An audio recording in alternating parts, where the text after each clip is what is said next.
thought penalty for Argentina was a meme, but recently I've seen a little bit too many people actually believing that this agenda is true. If you want to watch Messi's greatness at the World Cup and downplay what he did to mere penalties as a coping mechanism, that's fine.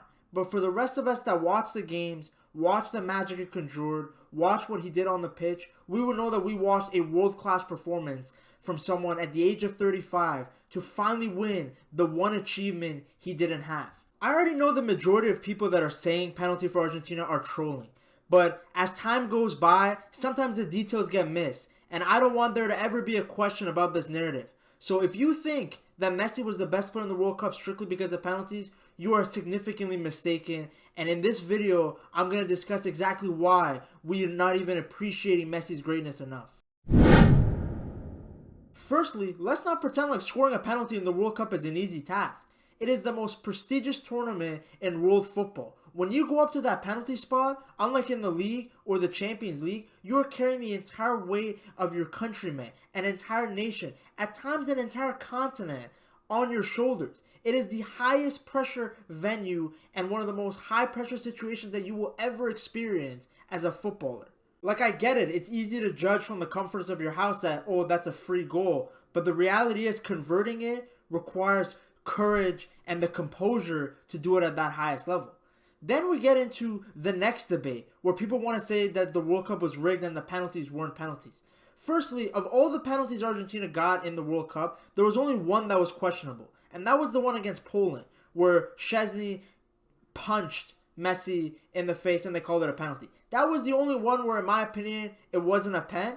And Messi missed that one anyway, so I don't really see how it matters. Every single other penalty, it was a pen. Even if it's a soft pen in your book, it is by the technicality and the legality of the law a penalty. We see soft pens given all the time in the league, in the Champions League. It's just the way that it is. And I'm never going to blame players for exaggerating contact, because if they don't, the referee's not going to call it. There is no benefit of the doubt. If you stay on your feet, you are not going to get rewarded. So anybody trying to say that the Dembele trip on Di Maria in the final wasn't a pen, I implore you to put away your bias and look at the game objectively. You can't trip somebody from behind.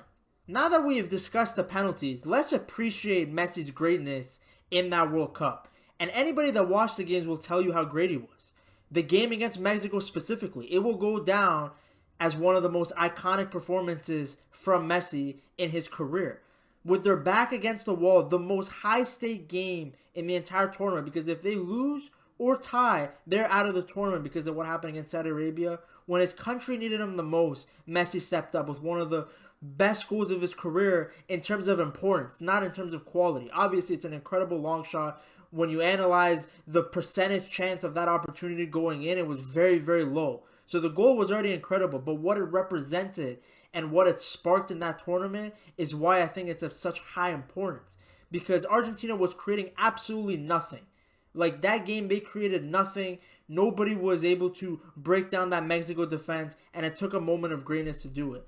And yet, people watch that performance, and they want to say, oh, it was only because of penalties. How can you say that with a straight face when you saw what Messi did on the pitch that day? And then we get to the Messi assist against the Netherlands. I mean, that is the most world-class assist you will ever see. It is the embodiment of someone creating something out of nothing. Dribbling past a couple of players and then playing the most absolute inch-perfect pass into Molina's path to give Argentina the lead. I mean, that's a 0-0 game. High stakes. And he does that in the middle of the pitch, playing a pass that nobody, and I mean nobody, on the Netherlands defense was expecting. I don't think there's another player in the world that is able to make that pass in that opportunity on the biggest stages. As if I haven't provided enough evidence of Messi's greatness, then we get to another assist of his against Croatia in the semifinals, where on the surface level, it's already an incredible goal. He rolls back the years, taking Guardiola on a journey from the halfway line to the penalty box, rinsing him inside and out, and then providing a great assist to Julian Alvarez, who just has to finish it into the bottom corner. But then you contextualize it that Messi at the age of 35 is doing that to the best defender of the tournament for the World Cup. Guardiola hadn't put a foot wrong for Croatia, and then Messi goes and does that to him in the semifinals of a World Cup game. I just genuinely cannot fathom how people can watch that game, watch it live, watch highlights, watch anything, and not think Messi is the greatest player of all time, and more importantly, the player of the tournament for the World Cup. And then we get to the final, and Messi puts on another masterclass. Second World Cup final. That already is an incredible achievement. Many players don't even reach one World Cup final, and he reached two. Do you guys understand how ridiculous that is? We unfortunately live in a time in sports culture where the player who makes the final but loses is slandered and criticized far more than the guy that might have been knocked out in the group stages or in the earlier rounds. And I think that's absolutely ridiculous because Messi, specifically in 2014, carried Argentina to the final, and then this year again, leading the line. I wouldn't say carried, at least not overall, but definitely from an offensive perspective, attacking-wise, Lionel Messi was responsible for more burden than any other player I've ever seen. To have to be able to create, to have to initiate plays, to have to be able to score. Usually every single team has a player for each one of those roles, but no. In Argentina, Messi does them all. I could sit here all day and read stats for you guys. Most goals, Messi was number 2, only 1 behind Kylian Mbappe. Most assists, he had 3. Most key passes.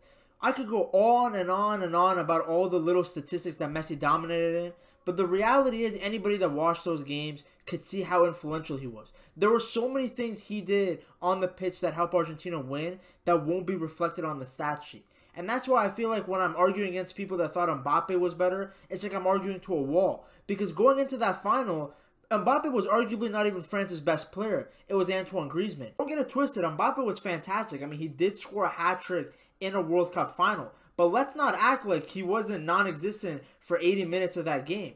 And the fact that, as I stated previously, he was arguably not even France's best player in the tournament.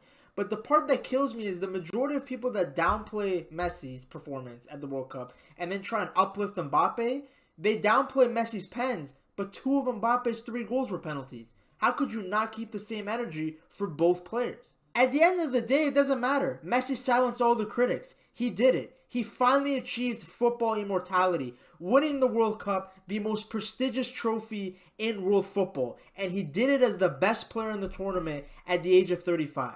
He didn't have a substitute. He didn't have a replacement. He played every minute of every single game. He went first for all the penalties, ensuring and dictating the composure for his team.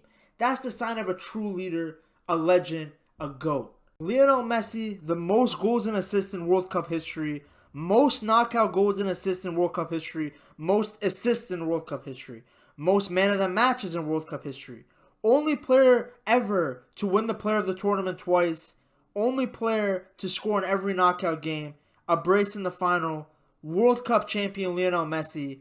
Pretty good for a person that was criticized for not being good on the international stage.